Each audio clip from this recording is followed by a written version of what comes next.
बिस्मिल्लाहिर्रहमानिर्रहीम। आबादगार साथियों, मेरे किसान भाइयों, गुजारिश ये है कि मैं अब इस वक्त मेरी ज़मीन अब्बास फार्म पे खड़ा हूँ और मैं आप सब दोस्तों को ये बताना चाहता हूँ कि इस साल जो गंदम की जो प्रोडक्शन है या पैदावार है, ख़ास करके हम देख रहे हैं जिसमें TD1 है ना, उसकी तो पैदावार बिल्कुल कम आना शुरू हो गई है। यानी 30-35 मण या ज़्यादा से ज़्यादा 40 मण तक जा रही है, उससे ज़्यादा नहीं जा रही। वो ये मैं बात कर रहा हूँ अक्टूबर वाली जो काश्त है उसकी। उसके अलावा जो अब्दुल सत्तार या गैलेक्सी दूसरी वैराइटीज़ भी हमारे पास लगी हुई हैं, उनकी भी इतनी पैदावार नहीं आ रही।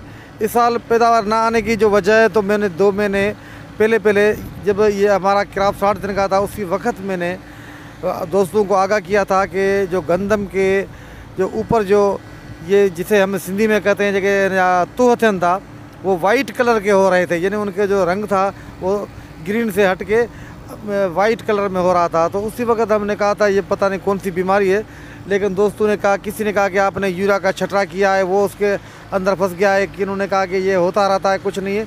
लेकिन अब जब मैंने वो पुरानी मेरी वीडियोज़ जो यूट्यूब पे पड़ी हैं 2 महीने पहले की, उनको देखा है तो वो बाकायदे एक बीमारी थी। उसी वजह से जो गंदम के ये सिट्टे हैं, उनके जो घर हैं ना, वो भी खाली हैं। यानी इतने नहीं बने जितने बनने चाहिए थे।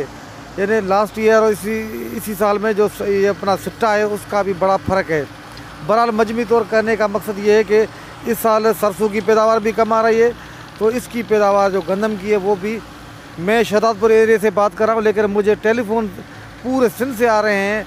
उमरकोट है, उसमें मीरपुर खास है, या हैदराबाद या मुख्तलिफ एरिया सिंध के, वहाँ से सब लोग रिपोर्ट कर रहे हैं कि यार हमारे पास भी गंदम कम उतर रही है। तो इसका मकसद है कि इस साल जो गंदम की पैदावार है वो मौसम की वजह से या किसी भी चीज़ की वजह से इस साल बिल्कुल पैदावार कम हुई है।